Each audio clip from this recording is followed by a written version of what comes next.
देखिए, अगर एक आम गुजरात के वोटर के साइकी के बारे में उसके उसके एक मनोवैज्ञानिक एक एनालिसिस किया जाए तो फंडामेंटली आप देखेंगे आज सबसे पॉजिटिव आउटलुक वाला जो वोटर है वो गुजरात का है।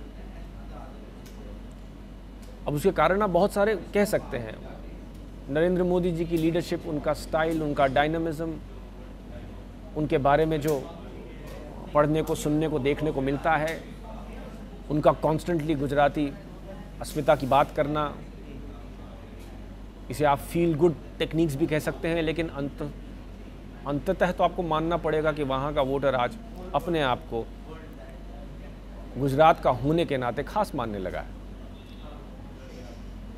यहाँ बिजनेस का सेंटिमेंट देश में कमज़ोर होता जा रहा है। ऐसी स्थिति में ऐसी ऑप्टिमिज्म बहुत काम की चीज़ कहलाती है। गुजरात अपने ह्यूमन डेवलपमेंट इंडस्ट्रीज पे काम तेज़ी से कर रहा है,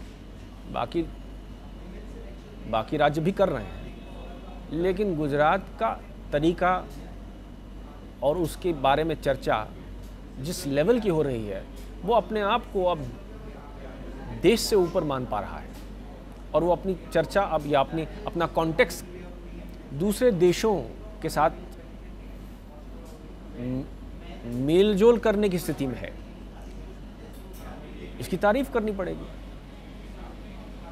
केवल स्पिरिट ही अगर हो, कम से कम उस पर तो करनी पड़ेगी।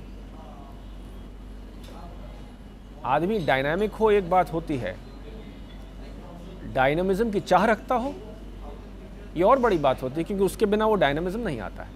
तो आज अगर हम गुजरात के संदर्भ में बात करें तो गुजरात अपने आप को एक मॉडल हमारे लिए और सारे बाकी राज्यों के लिए बता रहा है, और इसमें कोई शर्म की बात नहीं है। इसमें हमें भी प्राइड लेना चाहिए कि हमारा एक प्रांत है, हमारा एक लीडर है जो इस तरह से बात करता है, इस तरह की बातें कर रहा है, और मुझे लगता है इसका असर हो रहा है। बाकी प्रांत भी अपने आप को बिन बताए, इसकी चर्चा नहीं हो रही है, लेकिन अपने आप को गुजरात के साथ अब मैच करने की कोशिश कर रहे हैं। तो यही तो खास बात होती है कि जब आप एक्सेलेंस में बिलीव करते हैं तो बाकी सबको भी आप ऊपर लेके खींचते हैं, और यही स्पिरिट हमारे देश में होना चाहिए। सेंटर स्टेट रिलेशनशिप में भी यही होना चाहिए, जो कि अभी तक नहीं रहा है, जो कि खेद की बात है।